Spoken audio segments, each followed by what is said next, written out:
Bien, para la sesión de hoy, no sé si alguien quiere decir algo antes de comenzar, unas palabras para la posteridad.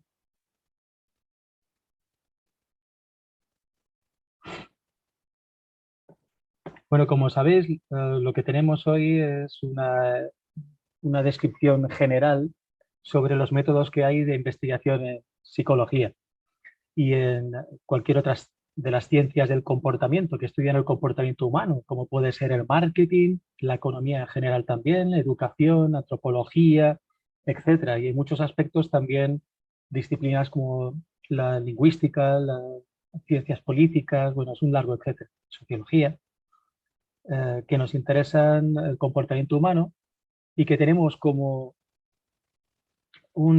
digamos, un gran desafío que genera pasión y muchos problemas, porque las personas somos tales que, bueno, si nos damos cuenta de que hay otras personas alrededor, no nos comportamos igual que si estamos solas y no nos comportamos igual si estamos con el grupo A o estamos con el grupo B o estamos con el C. De tal manera que cuando le preguntamos a las personas o cuando las observamos o cuando hacemos experimentos donde intervienen personas, cuando hacemos eso se generan influencias en la conducta humana y bueno, no nos fiemos mucho. Es decir, si yo os pregunto, por ejemplo, oye, ¿has defraudado a Hacienda? ¿Eres infiel? ¿Cuál es tu capacidad sexual? Eh, ¿Cuántos idiomas dominas?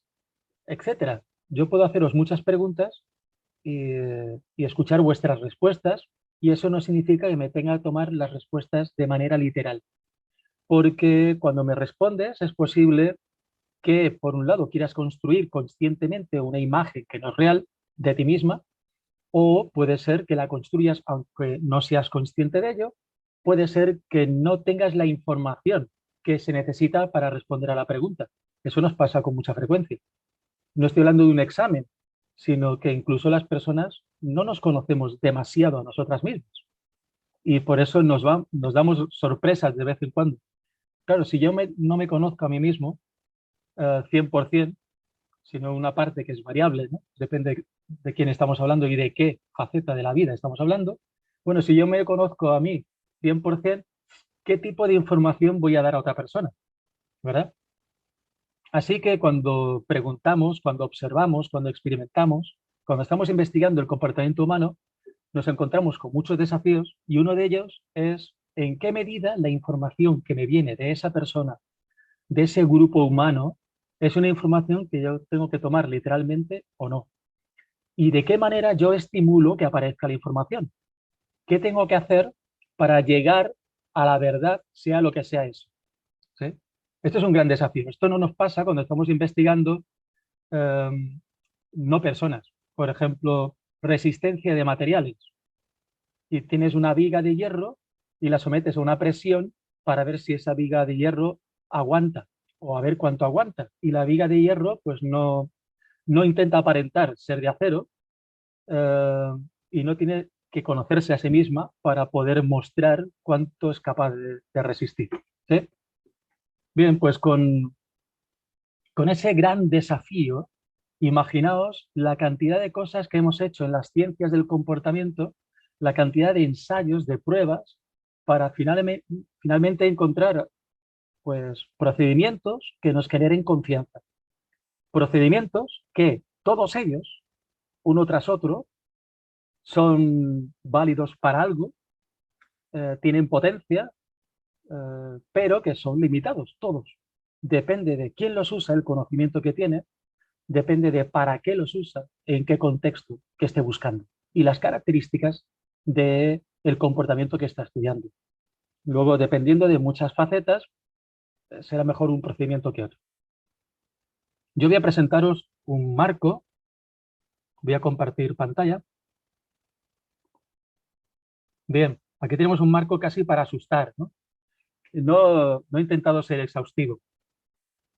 Esto significa que aquí no tenéis todo lo que se ha inventado para estudiar el comportamiento humano, pero sí unas cuantas. Y lo que no esté aquí, que hay muchas cosas que no están aquí, se podían meter en alguna de las casillas que están aquí. ¿Cómo vamos a llevar la sesión de hoy? Bueno, lo primero que estaba previsto era advertir, ya lo he hecho. Lo segundo es asustar, no sé si lo he conseguido mostrando este cuadro, pero digamos que ya está conseguido. Fase 2, susto. Bueno, fase 3, vamos a empezar. Voy a empezar a describir qué es lo que tenemos aquí delante y pondré ejemplos, explicaré en qué consiste y os voy a pedir también algunos ejercicios de imaginación, es decir, que me contéis si tenéis experiencia en ese procedimiento, tanto como persona que ha investigado, como persona que ha sido investigada. Y si no has tenido experiencia, bueno, si te puedes imaginar diseñando una investigación que utilice eso, en algún contexto concreto. ¿Sí? Ya estamos en disposición de empezar con este procedimiento. Pues vamos al ataque. Sí. Vamos al ataque. Muy bien. Bueno, aquí tenemos en el centro el método. Y la primera clasificación, pues por un lado, método complejo y por otro lado, método simple. Esto de simple o complejo es bastante directo. Es decir, simple es que utiliza una técnica o un procedimiento bien definido. Y complejo es que combina varias técnicas o varios procedimientos. Empecemos por lo simple para entender lo complejo. ¿Sí? También se podía hacer al revés. Bien, pues, ¿cómo podemos clasificar esas técnicas o procedimientos? Bueno, primero, sustantivos para referirse a lo que estoy hablando hay muchos.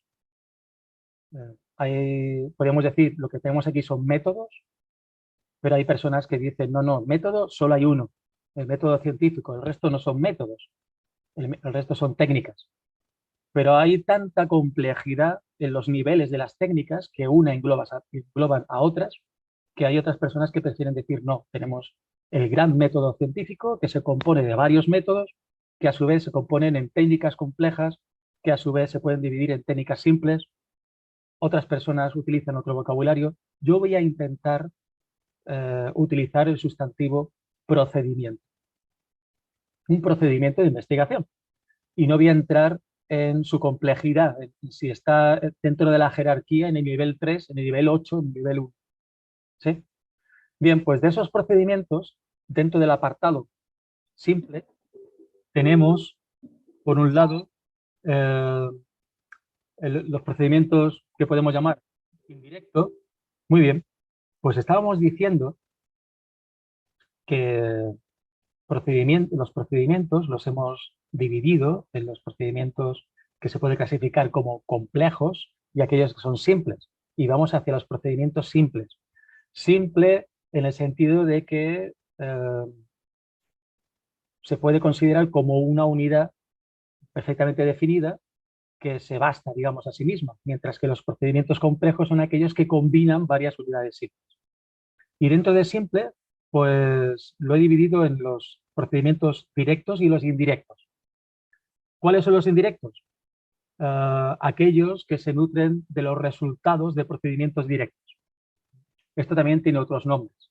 Lo importante no es tanto quedarse con el nombre preciso o el más extendido, porque todos podéis imaginar que hay cierta discusión, sino sobre todo quedarse con el significado, con qué es eso a lo que engloba el método directo, o sea, el procedimiento indirecto, el directo o todo aquello que voy a contar ahora también. Bien, vamos a acabar antes con el indirecto, entonces vamos allá. Como procedimientos indirectos tenemos aquí varios. ¿Ah? Bien, en una primera división he considerado lo que son los análisis de textos y las revisiones. ¿Qué es un análisis de textos? Bueno, que también ahí dentro hay procedimientos más sofisticados, ¿no? Pero son todos aquellos análisis que utilizan eh, textos producidos por otras personas o producidos por entidades, textos históricos, textos actuales, etc. Y considerando texto en un sentido muy amplio. Por ejemplo, cuando alguien está dando un discurso, o lo que yo estoy haciendo ahora mismo, dando una clase, se puede entender que lo que yo estoy haciendo es producir verbalmente un discurso, yo puedo traducir eso en texto, prescindir de la imagen, prescindir del sonido, de la entonación, etcétera, y dedicarme a analizar ese texto. Por ejemplo, qué es lo que estuvo haciendo Vicente, a qué le daba importancia, a qué le dedicó buena parte del contenido de lo que estaba contando, qué recursos lingüísticos estaba utilizando o bien psicolingüísticos estaba utilizando. Si, por ejemplo, eh, os digo, hubo solo 1000 personas. Si estoy utilizando el cuantificador solo, estoy quitando importancia a las 1000 personas, pero yo podía haber dicho también, llegaron, fíjate bien, 1000 personas. En ambos casos, la información es la misma, la información numérica es la misma, 1000, pero en el primer ejemplo le estoy restando mucha importancia, en el segundo se lo estoy dando. Y esa utilización del idioma para generar conocimiento o construir una imagen de la realidad a partir del discurso, eso es lo que podemos analizar eh, echando la atención a los textos, desgranando el texto, analizando el texto. Bueno, las revisiones tienen,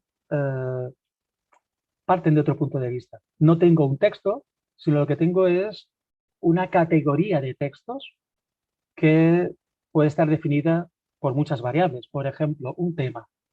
Hago una revisión sobre un tema concreto. Por ejemplo, qué es lo que se ha publicado en diferentes medios respecto a las noticias falsas en los medios de comunicación, o cómo las noticias falsas circulan por las redes sociales. Quiero hacer una revisión de esas publicaciones, que puede ser de muchos tipos. Yo aquí he distinguido dos, las más, digamos, sofisticadas o las que tienen un contenido técnico más elevado. Por un lado está la revisión sistemática. La revisión sistemática podemos pensar en ella como si fuera una encuesta o un censo, ¿no? En una encuesta lo que yo hago es que selecciono una muestra de la población y le paso un cuestionario, y en un censo yo lo que hago es aspiro a llegar a toda la población y también le paso un cuestionario, ¿no? Le paso un cuestionario y tengo información. Por ejemplo, todos los institutos de estadística estatales en los diferentes países, esos institutos aspiran a construir un censo, pues un censo de viviendas, un censo de personas, un censo relacionado con el mercado laboral. Es decir, aspiran a construir una imagen completa de qué es lo que ocurre respecto a ese tema en todo el Estado. Pero también esos institutos suelen hacer también encuestas, es decir, extraen una muestra de la población, entrevistan en profundidad a esa muestra a través de cuestionarios y extraen información que después tienen que inferir a toda la población. Bien, pues eso mismo se puede hacer con las revisiones sistemáticas cuando las unidades no son las personas, por ejemplo, sino textos, publicaciones. Entonces, yo tengo aquí dos posibilidades, estaba contando. Una es que voy a todo lo que se ha publicado de ese tema, que va a ser difícil, pero aspiro a ello y, y saco conclusiones sobre ese tema. Es decir, pues generalmente se ha investigado a través de experimentos, o la mayor parte de las investigaciones tuvieron lugar hace una década, o las investigaciones suelen venir de México. Saco conclusiones, ¿no? O bien, en vez de aspirar a toda la población, es decir, a todas las publicaciones del tema, extraigo una muestra e intento que sea una muestra representativa. Estudio la muestra y después saco conclusiones. Eso es lo que hago con una revisión sistemática, que además tiene sus pautas complejas, ¿sí? Y muchos protocolos. O puedo hacer un metaanálisis, y del metaanálisis puedo pensar en ello como una revisión sistemática donde yo selecciono publicaciones de investigaciones que son empíricas, que generan datos y han hecho análisis de datos. Y yo me quedo con esos resultados de los análisis. Y se llama metaanálisis porque hago un análisis de los análisis. Y en cualquier caso lo que estoy haciendo es una revisión del tema, pero una revisión estadística, ¿sí? Ana, ¿habías levantado la mano? Sí, yo quería entender bien esta parte porque, bueno, mi formación es en Derecho y yo siempre estoy revisando textos. Eh, Esto es como hacerle una entrevista a un texto, algo así. Sí, sí, se puede ver así. Le pregunto al texto con las técnicas de análisis y el texto me responde. Y Bien. también, hombre, En eso pasa también como pasa con cualquier otra técnica de análisis. El texto me responde espontáneamente y me habla, o bien me responde según lo que yo estoy obligando a responder, porque lo estoy torturando. Se puede hacer tortura de textos, es decir, de textos y de datos. Esto es, obligar a los datos a que cuenten aquello que yo quiero que cuenten. Como manipular su interpretación. Podemos pensar en manipular. Puede ser consciente o no. Manipulación es consciente. Y lo que sí hemos comprobado que la gente que investigamos, en muchas ocasiones, prestamos atención a aquello que refuerza las hipótesis de partida y no a aquello Ah, que no lo refuerza. Con lo cual no es una ahí hay verdadera manipulación, pero hay algo de tortura. como un sesgo que Sí, está acá con nosotros y que va apuntándonos a querer pensar que nuestra hipótesis inicial era la correcta y por tanto todo lo que quieres decir siempre voy jalando agüita para mi molino. sí, está bien esa expresión.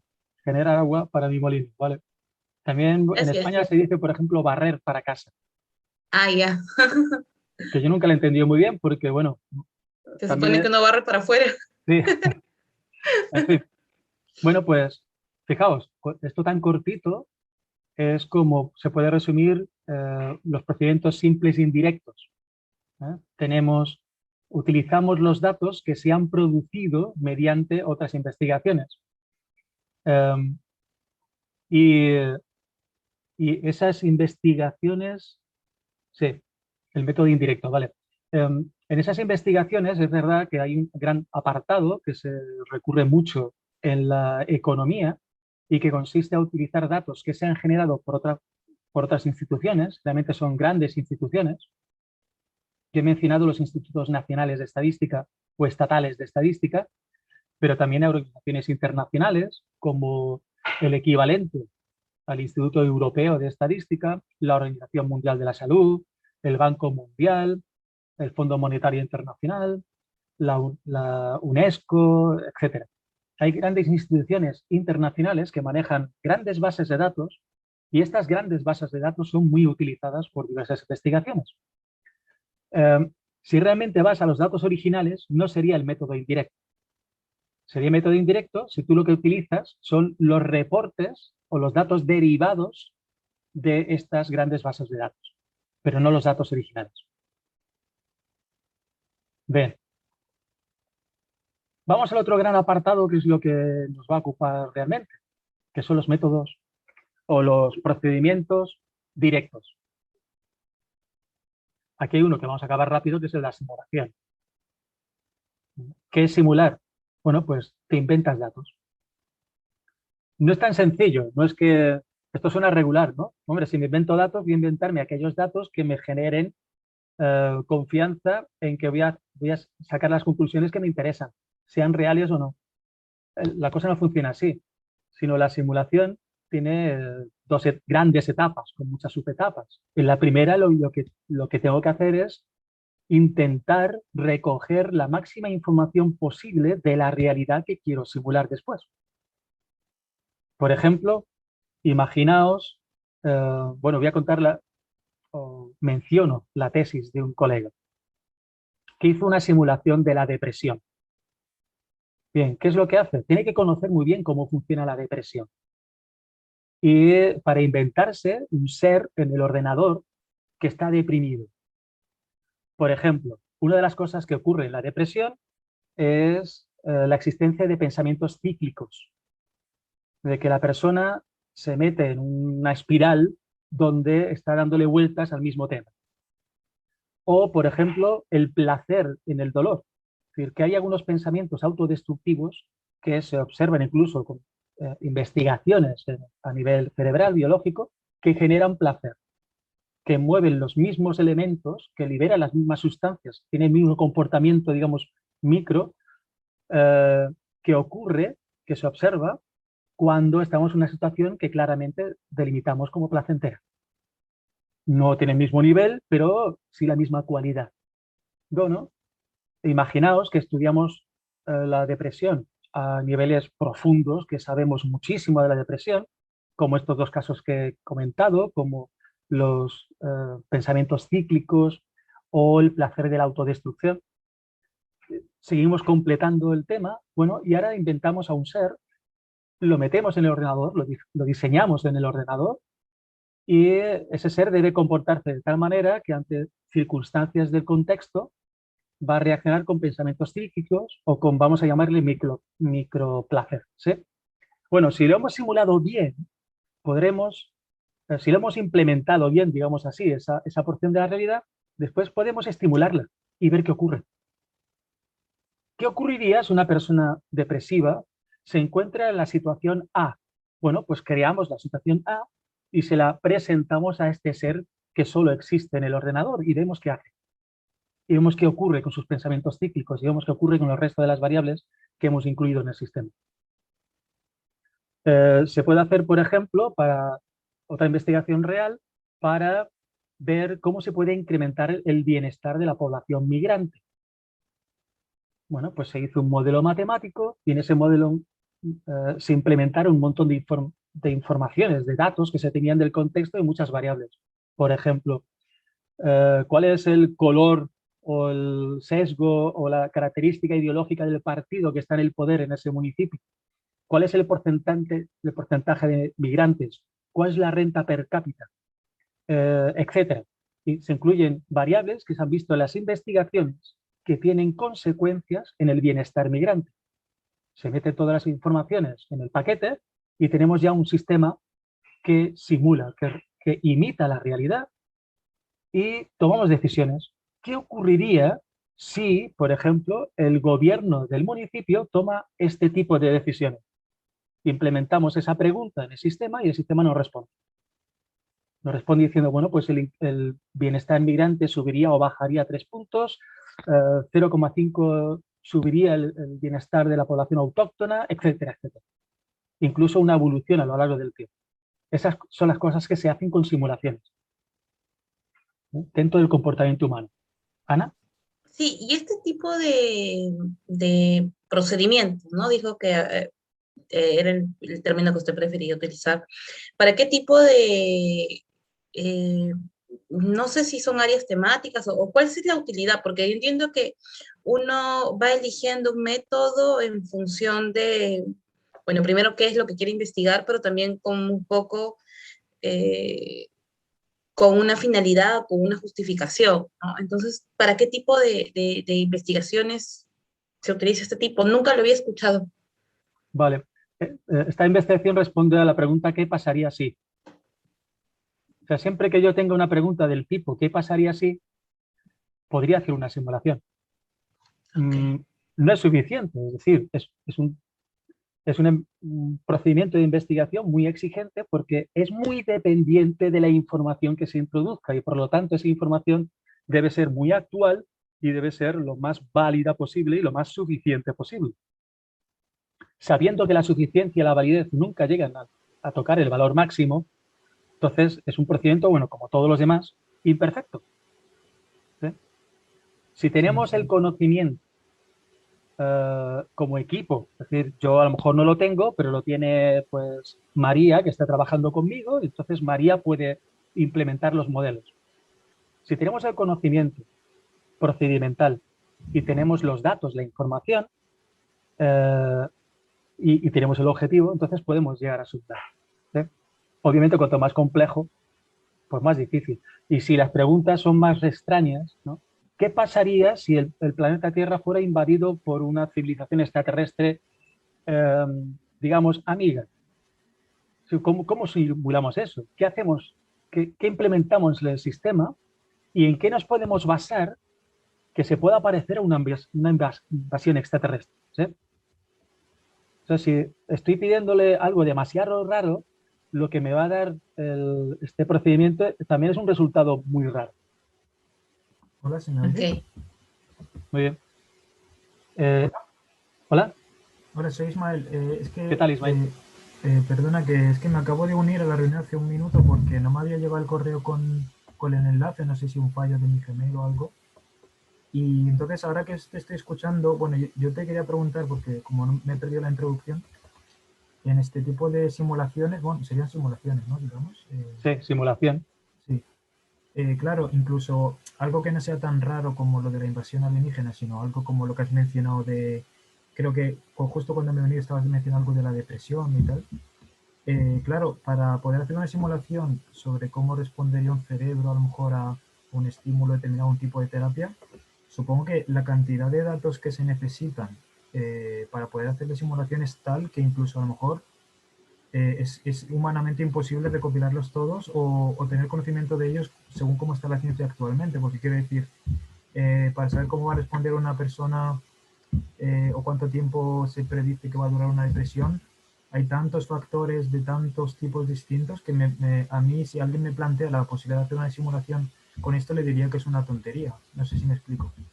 Sí, te explicas muy bien. Y tienes razón.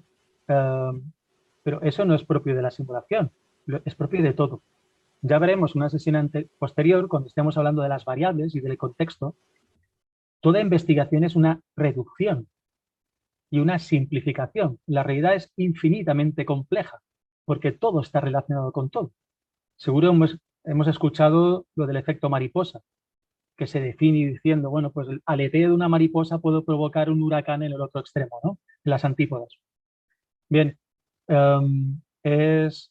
digamos, es una metáfora de cómo es el mundo, que estamos continuamente en situaciones donde a lo mejor no somos conscientes, pero en situaciones que están caracterizadas porque todo está relacionado con todo. Cuando voy a investigar algo, debería investigar el todo, y esto siempre es imposible. Hago una reducción, una selección, una simplificación, y con eso trabajo. Y con la simulación ocurre exactamente igual. Si estás planteando cómo va a reaccionar el cerebro humano ante una estimulación, bien, para que esa simulación sea exitosa, primero, va a ser un poco ingenuo pensar que puedo describir cómo va a reaccionar todo el cerebro. Posiblemente me esté centrando en un área cerebral que conozco muy bien, de la que hay mucha información, y respecto a lo que hacer ese tipo de simulación no es algo demasiado sorprendente. ¿Sí? Entonces, si yo sé que ocurren determinadas, las sinapsis se disparan en determinada zona de ese área cuando digamos, la persona está viendo algo, un estímulo que interpreta de una determinada manera, y yo ya lo sé porque hay muchas investigaciones que se han acumulado respecto al tema, bueno, pues yo tengo información para implementar en el sistema y aspirar solo a eso. Es decir, ¿qué le pasa a ese área si ocurre tal cosa en el caso de una persona depresiva? Pero esa misma información no me va a servir para decir, bueno, ¿cómo puede aprender un bebé de 6 meses cuando está escuchando por primera vez la voz de un adulto? Mira, los datos que has metido en el sistema son diferentes a los que necesitas. Son dos preguntas diferentes, dos sistemas, dos maneras de acotar la información. ¿Sí? O sea que tú tienes razón, pero eso mismo que dices, podríamos aplicarlo prácticamente de manera literal a todo lo demás que voy a contar. O sea que no está mal esa cura de humildad que hablábamos en la sesión anterior, como gente de ciencia, la cura de humildad de que todo lo que yo haga es limitado y todo lo que yo hago ha partido de una simplificación. Le hemos hecho un corte a una realidad compleja y nos hemos quedado con una parte muy pequeña, en términos relativos muy pequeña, sea como sea la complejidad del estudio. Bien,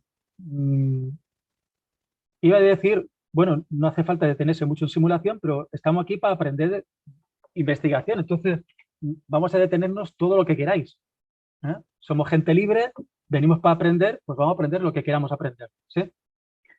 Así que gracias por hacer vuestras aportaciones. Estamos ahora en la fase más gruesa, la de los datos reales, que yo imagino que es lo que teníais en la cabeza cuando habéis aceptado participar en este curso. Te has apuntado, lo más fácil es que hayas imaginado que vas a recoger datos y que esos datos los vas a analizar. Cuando digo datos no me refiero necesariamente un 8 y un 3, datos numéricos. En cualquier forma, vas a recoger unidades de información, que pueden ser números o pueden ser otras cosas. Bien, pues cuando recogemos datos, en la investigación de la conducta, datos reales, podemos clasificarlo de muchas maneras. Bien, a mí me gusta pensar en estos términos, que vamos a preguntar vamos a observar o vamos a experimentar. Y cuando experimentamos, también observamos o preguntamos, o ambas cosas. Lo que caracteriza la experimentación no es si se observa o si se pregunta, sino cómo se hace eso. Y vamos a describir un poquito o mucho, ya depende de las ganas que tengamos de profundizar en esto, ¿no? De cada una de estas tres puertas de entrada a la recogida de datos reales. Bueno, si nos vamos a la experimentación, que aquí tenemos tres a su vez grandes apartados, ¿no? En la experimentación lo que intentamos hacer es llevar al extremo la seguridad en las conclusiones a partir del control de lo que ocurre. ¿A qué me refiero con eso? Tú, imagínate que conoces a una persona por primera vez, te dice, mira, te presento a Paco. Hola Paco, ¿qué tal? Bien, conoces a Paco y te dicen, Paco es que es un poco, ¿cómo decir?, inestable. Es decir, un buen día te da un abrazo, otro día no se acuerda de ti, o se acuerda, pero no tiene muchas ganas de abrazarte, un día está muy contento, otro muy triste, es un poco inestable. Así es como te han presentado a Paco. Y tú ves, conoces a Paco y, bueno, pues nada, tienes una relación con él, o sea, es decir, hablas con él, estáis charlando cómodamente, estáis hablando de películas. Oye, te ha parecido una persona agradable. Eso ha ocurrido el lunes. Bueno, habéis quedado para el martes. Y el martes te encuentras otra vez con Paco. Y cuando termina la experiencia dices, oye, no sé, yo lo he visto igual como ayer.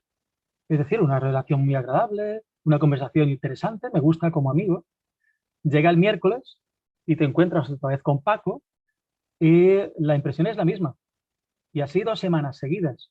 Oye, si esto pasa, esa conclusión de que Paco es un tío inestable, es una persona inestable, como que no se mantiene, ¿no? No se mantiene porque todos los datos que tú tienes apuntan a que es bastante estable, incluso más que tú. Y después de 10 días te encuentras a Paco y te lo encuentras llorando. Paco, ¿qué te ha pasado? Ah, es que yo tenía un hámster y está chungo, me lo llevo al veterinario, dice que ya está muy viejo, hay que ver que yo pensaba que era joven y está un poco destruido, Paco. Bueno, pero eso le pasa a cualquier persona, ¿no? Oye, puede tener un día de 11, ¿verdad? Un día así chungo y además, tal como lo ha contado, es bastante comprensible. Eh, pero si tú quisieras saber si Paco es un tío inestable o no, es una persona que va dando tumbos o no, eh, ¿qué puedes hacer? Lo que hemos estado haciendo es observar. Hemos observado la conducta de Paco en un contexto además natural. Quedamos con él y le vamos viendo. Y esa observación continuada nos da información. Y esa información nos sirve para sacar conclusiones. En una experimentación no hacemos eso. En una experimentación provocamos situaciones para ver si lo que está ocurriendo se debe a lo que yo creo que se debe, ¿no? Porque yo he pensado, después de conocer a Paco, que Paco es una persona muy estable, pero como le pasa a cualquiera, cuando ocurren acontecimientos en el entorno que nos tocan a fondo, en esas situaciones lo que hacemos es reaccionar de una manera atípica, ¿sí? Porque a su vez esas situaciones son atípicas. Bien, pues estábamos diciendo, ¿en qué consiste esto de experimentar? En vez de esperar a que ocurran acontecimientos, voy a provocar los acontecimientos. Voy a poner un caso, bueno, muy claro, muy simple, muy clásico. Tengo un interruptor en la pared. Si yo le doy el interruptor, se enciende la luz. Y si vuelvo a darle, se apaga la luz. Y yo observo que siempre que doy en los momentos, digamos, impares, la luz se enciende y cuando le doy en los momentos pares, la luz se apaga. Con lo cual acabo diciendo, oye, la luz se enciende y se apaga porque yo estoy dándole el interruptor. ¿Quién le está dando el interruptor? Yo. Y yo decido. Y por lo tanto, soy quien controla la situación. Provoco la situación y veo cuáles son las consecuencias. Si quiero saber, por ejemplo, si fumar afecta a los pulmones, si quiero experimentarlo, lo que haría sería coger un conjunto de personas o seres humanos o no humanos cuyas conclusiones pudiera trasladar a la especie humana. Bien, pues cogería a un grupo de ellos y diría, tú fumas a partir de ahora. Y otro grupo diría, tú ni si te ocurra oler un cigarrillo. Y observaría la evolución a lo largo de los años. Y yo he decidido quién fuma y quién no fuma. Si a lo largo de los años veo que la gente que yo le dije empieza a fumar, empieza a tener problemas pulmonares que no tiene el grupo a quienes yo le he dado la orden de no se te ocurra oler un cigarrillo, salvo alguna excepción, entonces en las conclusiones tendré mucha seguridad. Sabré que eso ha sido provocado, esos problemas con los pulmones han sido provocados por el hecho de fumar. Tengo esa seguridad. Esa seguridad es muy difícil tenerla de otra manera. Obviamente, este experimento de obligar a gente a fumar, esto no se hace porque hay cosas más importantes que la investigación, como el respeto a las personas. Y de hecho, en la investigación, en la ciencia, pues tenemos muchos protocolos que tienen que ver con la ética. Y cuando estamos trabajando directamente con personas, pues hay protocolos de ética, uno de ellos, pero bueno, básicamente todos los protocolos de ética se basan en lo mismo, en el respeto, respetar a la otra persona. ¿Sí? Bien, se puede experimentar sin que quede afectado el respeto. Por ejemplo, el primer experimento que yo hice en mi vida fue un experimento que vamos a llamar de laboratorio, que es el modelo más puro. Había estado leyendo mucho sobre situaciones experimentales y yo me preguntaba, cuando la gente se toma en serio hacer algo, ¿lo hace por la presión del investigador? Porque el investigador es un hombre blanco, imponente, que aparece como la autoridad en la sala y dice, a partir de ahora quiero que hagáis esto. Entonces la gente lo hace. Eso puede estar afectando a los resultados de un experimento. Y si quien entrara es alguien como más inofensivo, con menos autoridad, ¿qué pasaría?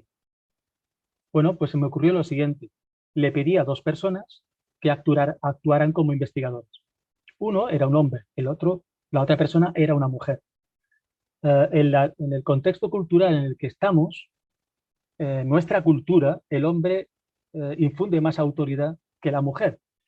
Nos va a gustar más o menos o nada. Estaremos más de acuerdo o menos. Yo estoy describiendo lo que ocurre en nuestro contexto cultural. Bien, yo esperaba que el hombre investigador iba a generar resultados experimentales más en la línea de la hipótesis del experimento que la mujer. A su vez, el hombre yo le pedí que hablara con seguridad, hicimos ensayos, y a la mujer que hablara con inseguridad. El hombre que hablara fuerte, a la mujer que hablara bajito. ¿Sí? Bueno, pues en ese contexto, con esas instrucciones, eh, ¿qué fue lo que pasó? Bueno, yo tenía una tarea experimental. La tarea experimental era identificar la longitud de sonidos. Es decir, tienes sonidos de 3 duraciones diferentes. Vamos a llamarle duración corta, duración media y duración larga. Tú vas a escuchar el sonido y tienes que decir cuál de los 3 es ese sonido que vas a escuchar. Si es corto, si es medio, si es largo. Es una tarea, no sé, si a alguien se le ocurre algo más aburrido, que lo diga. ¿Sí? Es una tarea aburrida con ganas, que parece que no tiene ningún significado. Tenían que asociar una etiqueta con una duración de un sonido. Bien, teníamos a 2 grupos y los 2 grupos respondieron a la misma tarea, pero en uno estaba el perfil autoridad dando las instrucciones y en el otro estaba el perfil no autoridad, podemos llamarlo así. ¿Sí? ¿Qué ocurre con los resultados? Si hay diferencias entre ambos grupos, yo podría achacar las diferencias a el hecho de que la persona que daba las instrucciones era diferente. Pero para yo tener esta seguridad, todo lo demás debe ser equivalente. Imaginaos que el hombre entra en la sala cuando es de noche y la mujer cuando es de día. A lo mejor los efectos tienen que ver no con el género, sino con la luminidad en el aula. O que había más ruido en un sitio que en el otro. O que la gente se repartió voluntariamente. Si la gente dice, "Oh, yo voy a esta sala, pues yo me voy con la mujer". Bueno, a lo mejor lo que estábamos midiendo, si eso hubiera ocurrido así, no es la autoridad de la persona, sino las preferencias de los sujetos experimentales, las personas a las que estamos investigando. Para yo tener claridad, seguridad en que lo que provoca el efecto es una variable en concreto, yo debo conseguir que todo sea constante o todo sea equivalente menos mi variable. ¿No? Si yo digo, oye, parece que, ¿qué podemos decir? Iba a decir, comparamos el capitalismo con el comunismo y a lo mejor no acabamos la clase porque discutimos, ¿no? Pero sería un buen ejemplo de algo que no tiene solución, porque no es un experimento. Alguien podría decir, oye, fíjate que los países comunistas, fíjate que los países capitalistas, ya, pero los países comunistas y los capitalistas no solo se diferencian en capitalismo-comunismo, se diferencian en otras cosas, incluso culturales e históricas, lingüísticas, etc. Y cuando las estamos comparando, no sabemos a qué se deben las diferencias. Monarquía o república. Podemos hablarlo por otros términos, pero no utilizar datos, porque los datos están confundidos, monarquía o república, están confundidos con otros aspectos que diferencian esos países. Si queremos tener seguridad, deberíamos irnos a una región del planeta e inventarnos un país nuevo, dividirlo en 2 países. Procurar que esos 2 países estén en un contexto de clima y geográfico equivalentes. Procurar que las condiciones de partida fueran equivalentes en ambos, de riqueza, de población, etc. Conseguir controlarlo todo y después echarles a andar. Y decir, 100 años después, calculemos de nuevo. Vamos a medir qué ha pasado. Pero, y bueno, y en uno de ellos, al azar, lanzamos una moneda y decimos, oye, a ti te ha tocado un sistema comunista. Y al otro, oye, a ti te ha tocado un sistema capitalista, por ejemplo. Si hiciéramos eso, estaríamos haciendo un experimento de laboratorio. Estaríamos creando un laboratorio en un contexto real, estaremos provocando una situación, estaremos controlando todas las variables que pueden afectar y dejando todo el peso a una sola variable, que es el sistema político, por ejemplo. Y en ese caso, sacamos las conclusiones y científicamente tendría bastante fuerza, ¿sí? Que serviría para poco, imagino. Bueno, eso sería un experimento de laboratorio, por ejemplo. Los experimentos se pueden hacer en un contexto natural. Por ejemplo, hace tiempo vi un anuncio donde salía una mujer desnuda. Era un anuncio de una ONG. La mujer estaba en la calle y era una situación real. Habían pedido a una actriz que se desnudara y fuera hacia un contenedor de basura y rebuscara en el contenedor de basura. Y el anuncio decía, ¿qué es lo que te escandaliza? Estaba muy bien porque generaba un impacto, porque todo lo que tenga relación con el sexo es muy llamativo en la inmensa mayoría de las culturas. Con lo cual, el espectador de ese anuncio lo que se fijaba era en la desnudez de la mujer. ¿Sí? Se fijaba en la desnudez de la mujer más que en el hecho de que estaba tan desesperada que estaba buscando en un contenedor de basura, desnuda, buscando en un contenedor de basura. ¿Sí? Bueno, eso, observando la reacción de la gente que estaba alrededor, eso se podía considerar un experimento natural. En un contexto natural, ponemos a una mujer desnuda que busca en un contenedor. Lo hacemos 3, 4, 5, 10 veces en diferentes zonas de la ciudad. También en las mismas zonas o en equivalentes, ponemos a la misma mujer o equivalente, similar, buscando también basura con los mismos movimientos, pero vestida. ¿Sí? A su vez, podemos tener en una tercera fase, tenemos las zonas equivalentes con la misma mujer que está desnuda, pero no está buscando basura. Y podemos comparar la reacción de la gente. Por ejemplo, podemos preguntarles. O podemos tener una cámara y grabar y registrar las expresiones del rostro. Y si comparamos las 3 situaciones que hemos provocado, aunque ha sido en un contexto natural, comparamos las 3 situaciones, podremos identificar si, por ejemplo, el asombro o las expresiones de escándalo o lo que han respondido en el cuestionario que le hemos pasado, de una escala de escándalo, digamos, las puntuaciones, ¿a qué se deben más? ¿A la desnudez de la mujer o a lo que estaba haciendo? Fijaos que hemos intentado que todo sea equivalente, pero en un contexto natural. Y lo que hemos variado ha sido si estamos hablando de desnudez o de buscar en el contenedor de basura. ¿Sí? Perdona, ¿puedo decir una cosa? Sí, adelante. Sí, antes de que nos desviemos mucho del tema, es que respecto lo que has dicho del experimento de laboratorio en el cual tanto un hombre como una mujer hacen el papel de investigador, me ha parecido muy curioso lo siguiente, que es que, si no me equivoco, has dicho que al hombre le comentabas de que hablara con un tono de voz imponente o más alto o algo así, y a la mujer que hablara como más flojito o menos convencida de sí misma, no sé exactamente cómo era. Pero claro, eso me hace pensar que posiblemente si no se hubiera dado esa consigna,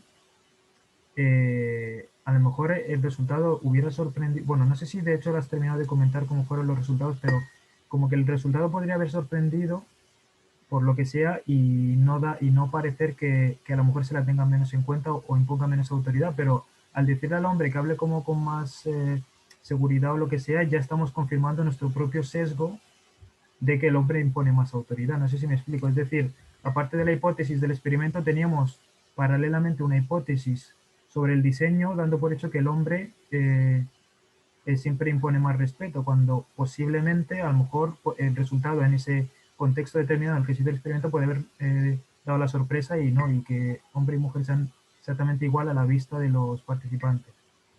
Sí, de lo que estás hablando es lo que llamamos confusión de variables. Si las variables que nos interesaran fueran el género y el volumen de voz, o también otros indicadores de seguridad, no digo que el género sea un indicador de seguridad, el volumen de voz en muchas ocasiones, pero no siempre, también es un indicador cultural. ¿Sí? En unas culturas se chilla y en otras se susurra.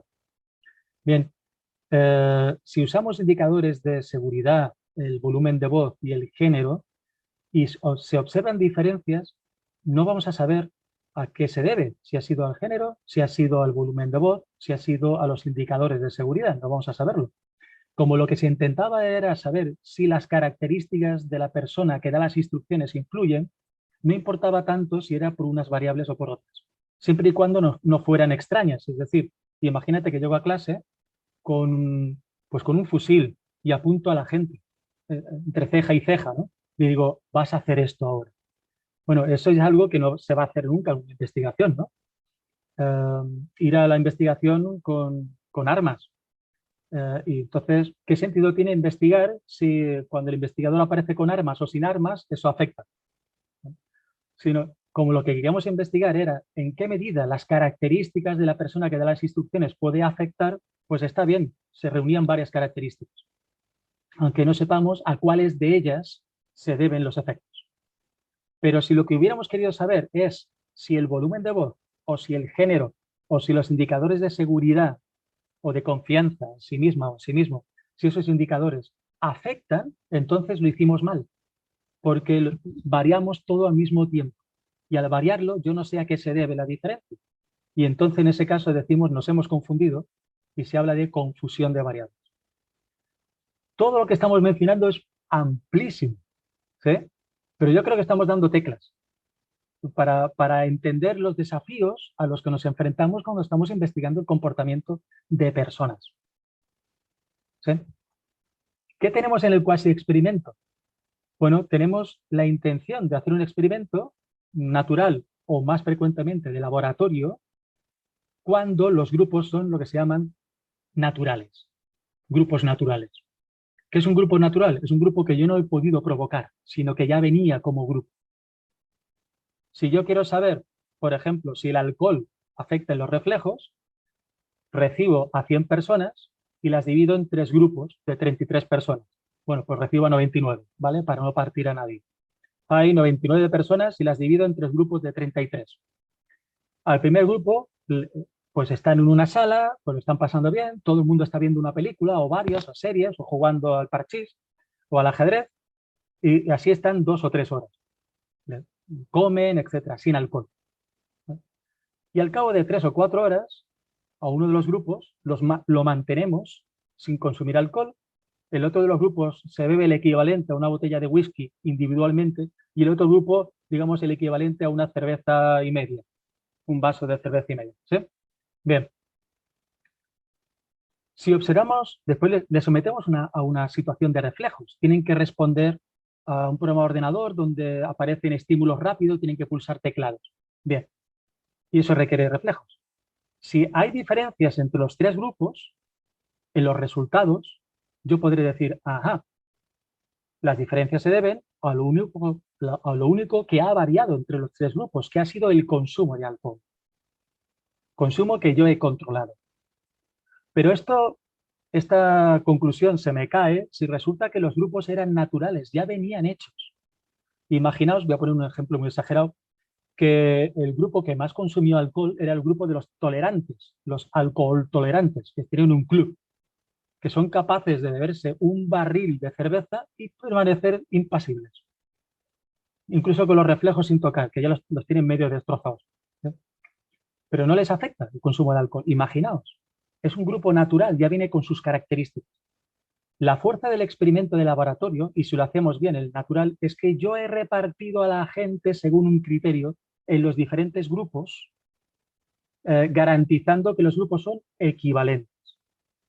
Son como si fuera el mismo grupo. Lo que se suele hacer es una repartición aleatoria. Es decir, hay una máquina aleatoria. Si son dos grupos, la máquina puede ser una moneda. Dice, a ti te ha tocado el grupo A, a ti te ha tocado el grupo B. Y así hago con todo el mundo y lo reparto al azar en dos grupos. Como el azar no tiene que ver con nada, supongo que los dos grupos son equivalentes. O en el caso del experimento que he contado, son tres grupos y supongo que son equivalentes los tres. ¿Vale? Pero si vienen naturalmente, si vienen ya formados, ya sospecho, yo no sé yo a qué se deben las diferencias. Eso suele ocurrir en el contexto educativo. Cuando se hacen investigaciones en educación, por lo general se hacen con grupos de clase, grupos de aula. Entonces está el grupo A y el grupo B que van por la mañana, y el grupo C y el grupo D que van por la tarde. Bueno, pues vamos a coger el grupo A y el grupo D, uno por la mañana y uno por la tarde, y le vamos a enseñar quechua con el procedimiento de Martínez. Y a los otros dos grupos le vamos a enseñar quechua con el procedimiento de Sara. ¿Quién de los dos grupos, grandes grupos, la unión de uno de la mañana y uno de la tarde, lo voy a llamar gran grupo, bien, ¿cuál de los dos grandes grupos ha aprendido mejor? Imaginaos que los mejores resultados los obtiene el grupo de Sara, o los dos grupos de Sara, que utilizaban el método de Sara frente a los dos grupos que utilizaban el método de Martínez. ¿Realmente el método para enseñar quechua, que le estamos llamando método de Sara, realmente el método de Sara es mejor que el método de Martínez? Quizá, sí, hay indicios, pero nos falta seguridad, porque es posible que esos dos grupos, el de mañana y el de tarde, a quienes les hemos enseñado quechua mediante el procedimiento de Sara, es posible que esos dos grupos tengan más facilidad para aprender idiomas que el otro, por la razón que sea, por su trayectoria histórica, por ejemplo, por el profesorado que le ha tocado. Puede pasar muchas cosas. Son grupos naturales. No los he repartido al azar. ¿Sí? Eso pasa con mucha frecuencia. Y además es que no tenemos remedio. O sea, que no tenemos una buena solución, sino describir cuáles son los grupos, tener muchas medidas y comprobar con esas otras medidas que son lo más equivalentes que podemos.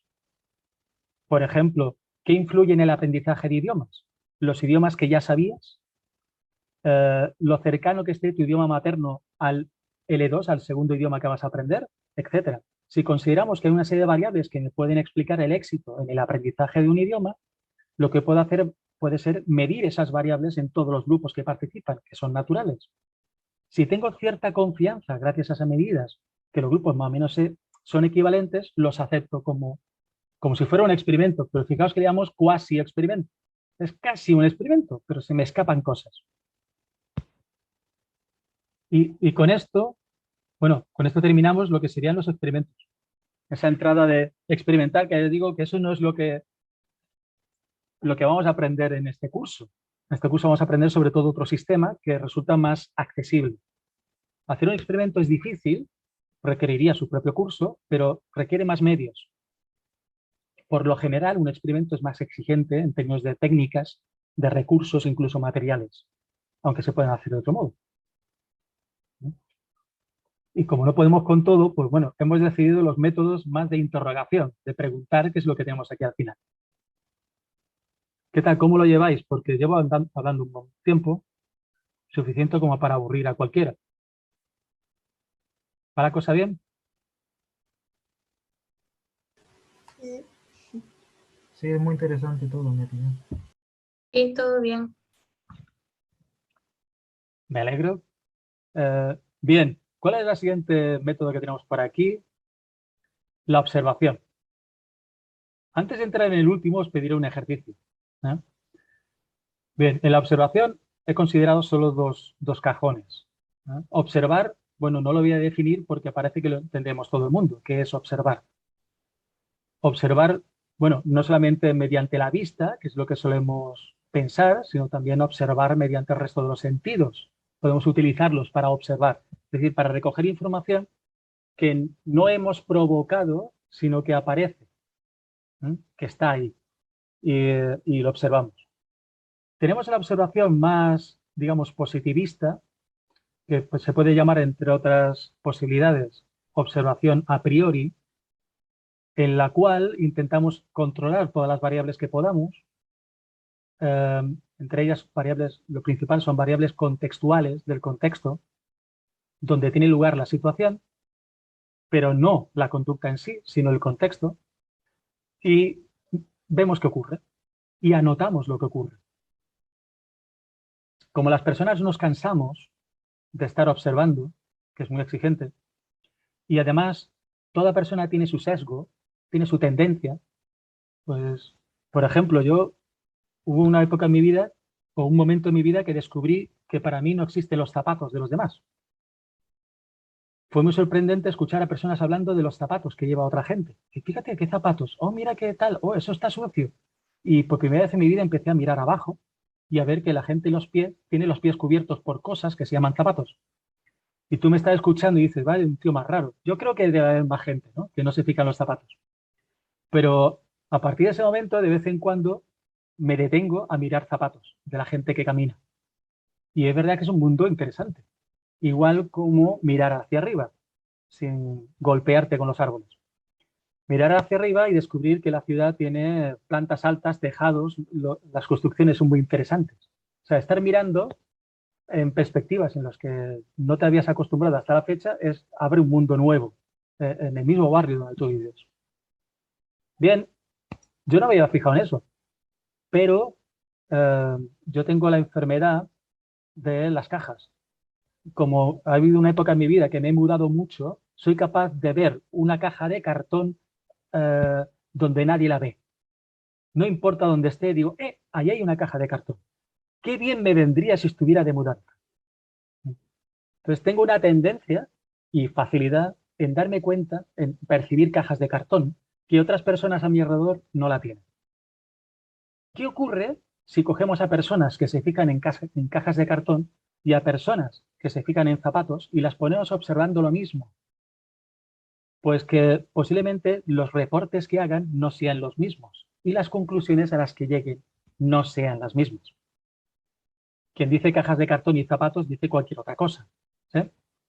Porque las personas somos felizmente diversas y nos sorprendemos algunas veces a nosotras mismas. ¿Cómo se hace esa observación a priori? Pues por un lado, yo tengo que tener muy claro, y eso es común a todos los procedimientos de investigación, por un lado tengo que tener muy claro qué es lo que voy a observar, qué estoy buscando. Por ejemplo, cómo resuelven los conflictos los niños y las niñas que se conocen y que interactúan por primera vez en un lugar donde hay estímulos como juguetes, por ejemplo. Bueno, ¿cuáles son las pautas de relación de niños y niñas? Pongamos entre 3 y 5 años y voy a observarlo. Claro, si yo no estoy formado, ¿qué es lo que ocurre? Si no estoy formado, lo que hago es que me pongo a mirar, uy, qué ricos son, ay, uy, qué gracioso, mira cómo, qué carita más linda. Por favor, que estamos en una investigación científica. ¿Sí? Tenemos que tener muy claro que estamos investigando, qué es lo que estamos buscando. ¿Sí? Una consulta, se fue. Y esta forma de investigar a través de datos reales, específicamente en la observación y esta observación a priori, eh, entiendo que se hace una única vez, porque, o sea, o cuántas veces es que se tiene que observar o repetir la misma situación, observarlas cuántas veces, porque entiendo que siempre va a haber, digamos, una diferencia, ¿no? En lo que se va observando, justamente porque es una situación natural. Entonces, ¿cuántas veces se tiene que observar un mismo proceso para poder concluir algo o basta que se observe una única vez? Me pongo en una situación, por ejemplo, en la que yo intento observar cómo se resuelven conflictos, pero jalando un poco de agua para mi molino, como decía hace un momento, entre organizaciones sindicales y empleadores, ¿no? Para llegar a un acuerdo sobre un punto tal. Entonces, ¿cuántas veces yo tendría que observar una situación similar para que sea válida mi observación? Vale. Eh, no hay un número para eso. Bueno, números hay para todo, pero una cosa es que existen, otra cosa que les echemos cuenta. Yo no echaría cuenta ningún número que me diga tengo que observar 3 veces cuando quiero sacar conclusiones en la resolución de conflictos. Hay un principio general, que es cuanto más mejor. Y para que sea válido, realmente la pregunta mueve a una respuesta dicotómica, sí o no, pero las cosas no son o válidas o inválidas, sino más o menos válidas. ¿Sirve un cuchillo de juguete para cortar el pan? Hombre, sirve mejor que mi dedo, pero sería mejor un cuchillo específico para cortar pan. Un cuchillo que corte bien, ¿no? Eso va a cortar el pan muy bien. No significa que el cuchillo de juguete no valga. Y algunos cuchillos de juguete pueden sorprenderme. ¿Mm? Unas cosas son más válidas que otras. Y cuanto más observa, cuanto yo más observo y observo que las conclusiones van coincidiendo, tanto más seguridad voy a tener en las conclusiones. Cuando se observa una situación compleja, que es la que tú has descrito, el número no tiene fin, porque las situaciones complejas reales son únicas e irrepetibles. Entonces tú haces una abstracción y dices, bueno, he visto cómo un grupo sindical y empleadores han estado discutiendo y he visto cómo se ha resuelto el conflicto. El conflicto se ha resuelto cuando he entrado con un canguro vestido de rojo. Pero entrar con un canguro vestido de rojo en la sala de reuniones no tiene por qué funcionarte en la siguiente ocasión, porque vas a tener un grupo diferente sindical con un grupo de empleadores diferente que se están enfrentando a un conflicto diferente. En la medida en que esa repetición abunde, la observación ocurra más veces y la comuniques, que es lo que decíamos el primer día, que la ciencia tiene la fuerza del método y la fuerza de la comunicación. En la medida que tú intentes describir lo que ha ocurrido, aísles las variables y puedas establecer algunos criterios de validez de las conclusiones y se lo comuniques a la comunidad, otras personas que se encuentren en situaciones de la misma categoría, digamos, podrán comparar lo que ocurre con lo que tú dices. Tú has alimentado su conocimiento y estas personas alimentan el tuyo. E imagínate que encontramos que aterrizar con canguros rojos es una maravilla, resuelve todos los conflictos, pero solo en Sudamérica. En Centroamérica el canguro debe estar vestido de azul y en España mejor que un canguro, un conejo de campo. Imagínate. Es una tontería, pero explica de lo que estoy diciendo. Es decir, que porque aquí en España traemos los canguros y no funcionan. ¿Sí? Pero cuando a alguien se le ocurrió hacerlo con un conejo, y funciona perfectamente. Que no funciona en México, por ejemplo. ¿Sí? Hay Bien. Sí. una cosa interesante de la pregunta que es realmente, o sea, lo que es el nivel de evidencia, o sea, lo que quiere decir es, por ejemplo, yo no entiendo muy bien cómo funciona el mundo de las investigaciones científicas a nivel de, digamos, de dinámicas, de financiación, de quién toma las decisiones, pero, por ejemplo, una cosa que siempre me ha parecido curiosa es que hay veces que se hacen estudios, universidades, por ejemplo, hacen estudios cuya muestra es tan baja, o sea, por ejemplo, a lo mejor cogen y hacen un estudio, yo que sé, con 20 personas.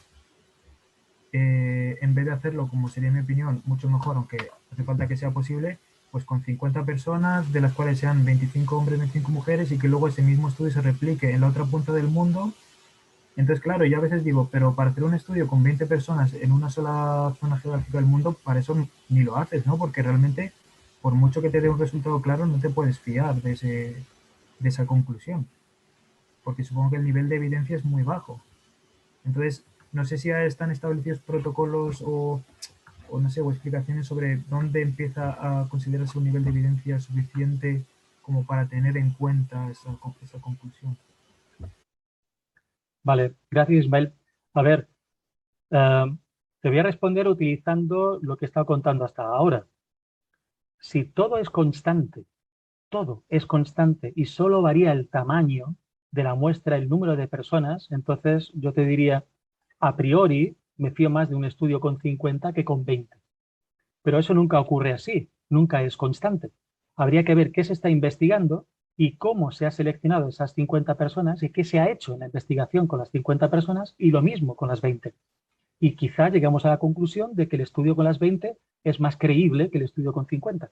Digo, 50 mejor que 20 si todo lo demás es constante. De hecho, la justificación del muestreo viene por ahí. Es decir, en la mayoría de las ocasiones, cuando hacemos un estudio cuantitativo, es insensato acudir a la población, porque requiere tanto tiempo y tantos medios que si lo intentamos nos va a salir algo de baja calidad. Y preferimos concentrar el esfuerzo y los recursos que tenemos en una porción manejable de la población. Lo hacemos muy bien con esa porción y nos fiamos de los resultados. Si resulta que la porción es representativa de la población, pues entonces ya doblemente contentos. De hecho, uno de los casos que se suelen utilizar para mostrar la fuerza del muestreo es un caso histórico que fue cuando empezó el Instituto Gallup a funcionar bien, ¿no? Porque fue Gallup quien se le ocurrió la historia. Utilizó el modelo de muestreo de Newman, básicamente, que lo había publicado, un muestreo representativo, aleatorio, de la población estadounidense para prever quién iba a ser el siguiente presidente. Estoy hablando de los años 30. Y bueno, pues tenemos por un lado a una revista, no me acuerdo cuál era, Relative Digest, no me acuerdo. Bueno, tenemos una revista cuyos lectores eran básicamente de tendencia republicana. Y la revista entrevistó, creo recordar, a 2 millones. O sea, lanzó su propia revista una encuesta, quién va a ganar las elecciones, y preguntando a 2 millones, tenía muy claro que iba a ganar el candidato republicano. Pero Gallup hizo una muestra de 5.000 estadounidenses, 5.000 al lado de 1 millón o 2 millones, es una ridiculez, y vaticinó que el ganador de las elecciones era el candidato demócrata, que fue lo que ocurrió. Entonces, bueno, digamos que se catapultó a la fama, empezó a tener grandes cuotas de negocio, la empresa que montó Gallup, ¿sí? Y se utiliza eso como un dato histórico que muestra que es mucho mejor un tamaño más pequeño, pero bajo control, bien diseñado, que un tamaño grande. Lo que le preocupaba a Gallup es que a través de la identificación de las variables relevantes a la hora de decidir la opción de voto y una muestra aleatoria del resto, o sea, las variables importantes las controlo, como por ejemplo cuál es el tipo de estado donde voy a preguntar, en función de las tendencias de voto que hay en esos estados de Estados Unidos. Y para el resto de variables que no sé cuáles pueden ser, yo lo que hago es que saco una muestra aleatoria. Por ejemplo, digo, tiene que ser del estado de Nueva York, por ejemplo. Venga, pues vas al estado de Nueva York, donde les toca, tienes que entrevistar allí a 1.000 personas, ¿no? Uno de los 5 estados y te tocan 1.000 allí. Y de allí, ¿a quién es 1.000? Bueno, que lo diga el azar. Con lo cual estoy controlando el resto de variables. Y eso tuvo mucho más fuerza. De hecho, desde entonces, digamos que convenció a la gente que no estaba muy convencida de la historia. Con lo cual, tenéis razón, en términos generales, habría que ver la situación particular. Y en investigación cualitativa le damos mucha más importancia a otras variables y a otros recursos más que al número. Y eso podemos hablar cuando llegue el momento de la investigación cualitativa, que no ha llegado todavía. Pero bueno, ya está avanzadito esto. Yo me voy a callar, ya seguiré con la observación en la siguiente ocasión y lo que nos queda. Pero sí os voy a pedir un ejercicio.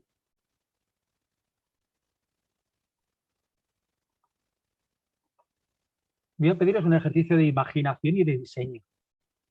Voy a plantearos una situación y a ver cómo la resolverías.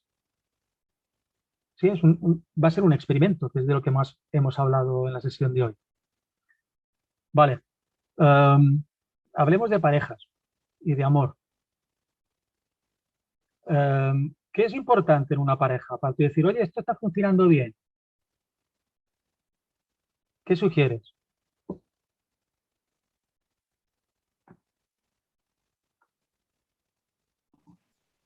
Yo no entiendo bien la pregunta. Puedo hacer las preguntas por fases. Pregunta 1. ¿Habéis estado enamorados, enamoradas alguna vez en vuestra vida? Sí. Sí. Sí. ¿Vale? Eso nos pasa a las personas normales, ¿no? Digamos, hay un subtipo, una categoría de personas que se llama psicópata, que no ha estado enamorado. Pero el resto de las personas nos enamoramos, una vez y con facilidad.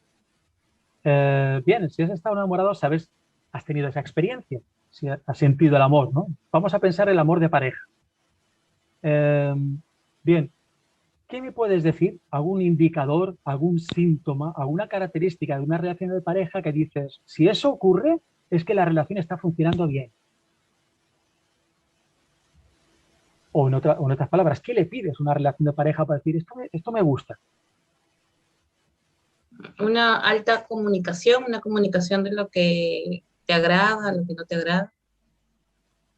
Yo voy a decir una cosa que no sé si es un poco absurda, pero quiero decir, si se hace una encuesta y se pregunta el nivel subjetivo de satisfacción con la pareja, o sea, al final es subjetivo, pero si yo te digo que yo estoy satisfecho al 100% con mi pareja, eso quiere decir que independientemente de que haya cosas que no sean perfectas, la cosa va bien. O sea, no sé si me explico. Es que, a ver, quiero decir, puede haber muchos sesgos, ¿no? Pero eso es algo muy subjetivo. Entonces, a mí a lo mejor una persona que tiene más defectos, entre comillas, que otras, a mí me llena más y por lo tanto, si mi sensación subjetiva es de 10 sobre 10, pues entonces, ¿qué voy a reprochar ahí? No sé si me explico.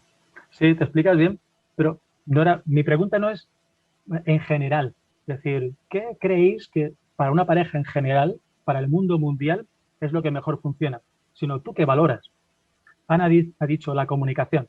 Que haya comunicación en la pareja. No es raro que haya una pareja que diga, yo no quiero comunicación. Es decir, cuanto menos hablamos, mejor. Que nos llevemos bien, que nos respetemos, cada uno en su lugar y se acabó.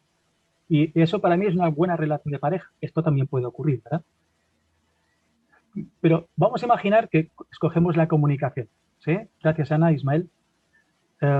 Escogemos la comunicación y partimos de una hipótesis. La hipótesis es, a más comunicación, la pareja funciona mejor. ¿Y qué queremos decir con que la pareja funcione mejor? Que si le pasamos un cuestionario de satisfacción, va a puntuar más alto. Imaginaos. Podemos criticar las dos medidas. De hecho, son altamente criticables. Y las encuestas de satisfacción son de las más criticadas, ¿no? Pero vamos a escoger eso. Medida de satisfacción, un cuestionario. Incluso una variable, una pregunta. De 1 a 7 indica tu grado de satisfacción con tu relación de pareja, donde 1 significa estoy deseando salir corriendo y que le den, y 7 significa es lo mejor que me ha pasado en mis 9 reencarnaciones. ¿Sí? Bien, a lo mejor no tan exagerado, pero vamos, está claro que 1 es nada y la 7 es máximo. Pues le hacemos esa pregunta y eso lo vamos a considerar nivel de satisfacción. Y tenemos 200 parejas. Y vamos a diseñar un experimento con 200 parejas para ver si el nivel de comunicación afecta a la satisfacción. Os pregunto si me he explicado con claridad. Un experimento, es decir, una situación que tú controlas de tal manera que tienes una alta seguridad en los resultados, y en ese experimento vamos a ver en qué medida el nivel de comunicación afecta a la satisfacción de la pareja. Y partimos de una hipótesis o una idea preconcebida de qué esperamos que ocurra. Y es que suponemos que los niveles altos de satisfacción van a estar relacionados con niveles altos de comunicación. La pregunta es, ¿cómo lo haríais?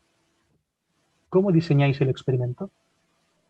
Yo Yo diseñaría el experimento de forma que tengamos en cuenta muchos más factores aparte de la comunicación, porque correlación no siempre implica causalidad. Entonces, podría darse el resultado de que, o sea, si solo medimos la comunicación, podría parecer que las parejas con más comunicación se llevan, o sea, se sienten mejor cuando a lo mejor es por otra causa totalmente distinta. Entonces, aparte de medir los niveles de comunicación de cada pareja, también mediría los niveles, pues, por ejemplo, de atracción sexual entre ellos, los niveles de, por ejemplo, del tiempo que llevan juntos y otra serie de cosas que tendría que pensar para luego, si, como decías tú antes, si igualdad de condiciones, el factor diferencial de comunicación es lo que hace que varíen mucho o significativamente los valores, entonces sí.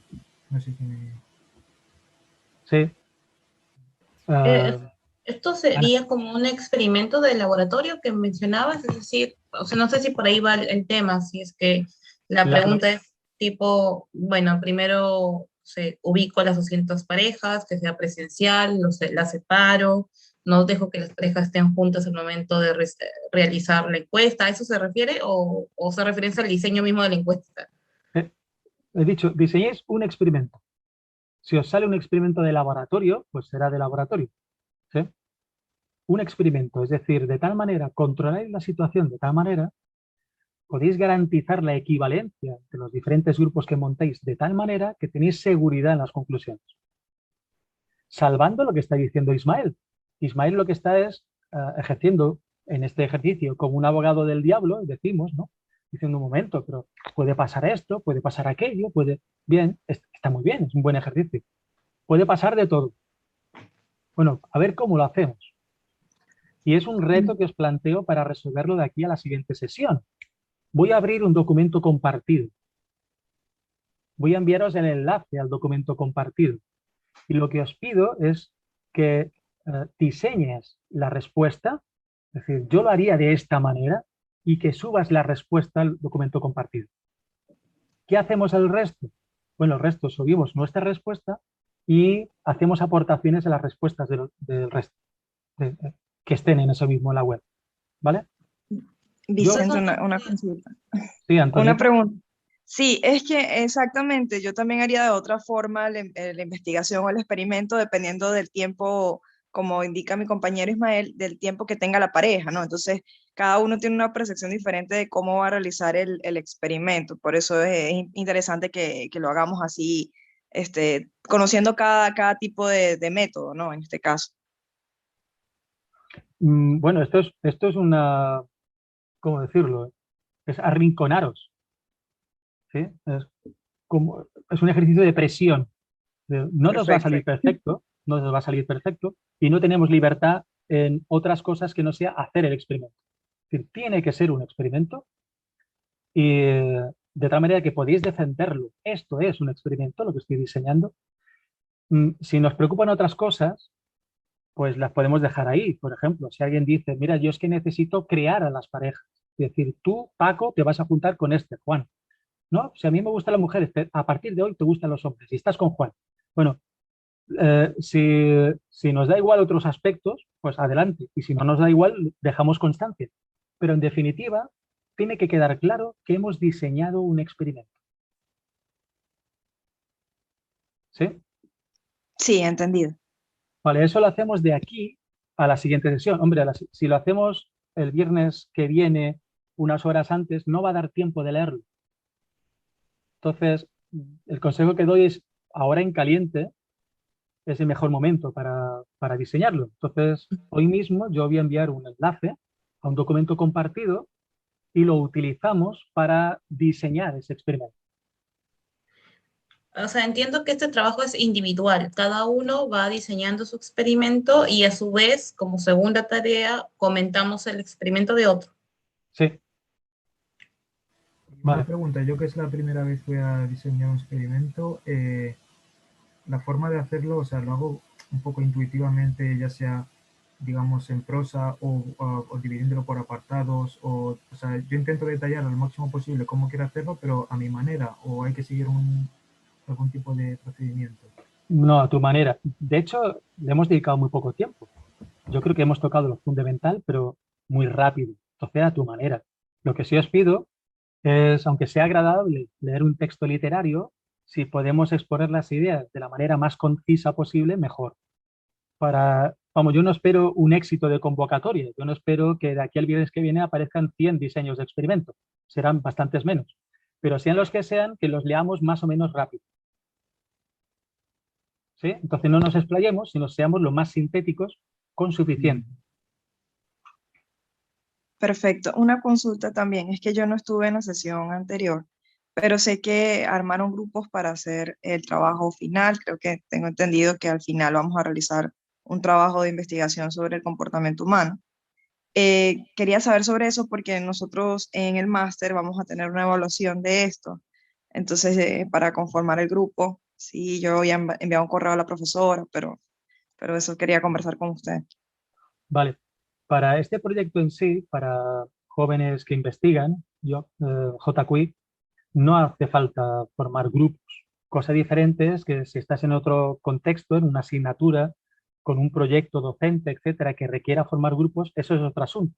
Para esto en concreto no es necesario. No es formar grupos para una investigación, sino lo que yo sí espero es que de aquí a final del seminario, a que cuando terminemos el curso, hayáis realizado una investigación hasta los últimos extremos, que es lo que vamos a ver, hasta el último momento, hasta el informe. Bien sea individual o bien sea en grupo. Sí, eso no hay ninguna limitación. Ok, entendí. ¿Sí? Muy bien, pues ahora somos puntuales. Las 4:30 UTC, las 5:30 hora española y unas cuantas horas menos en Latinoamérica, depende del país. Damos entonces por finalizada esta sesión.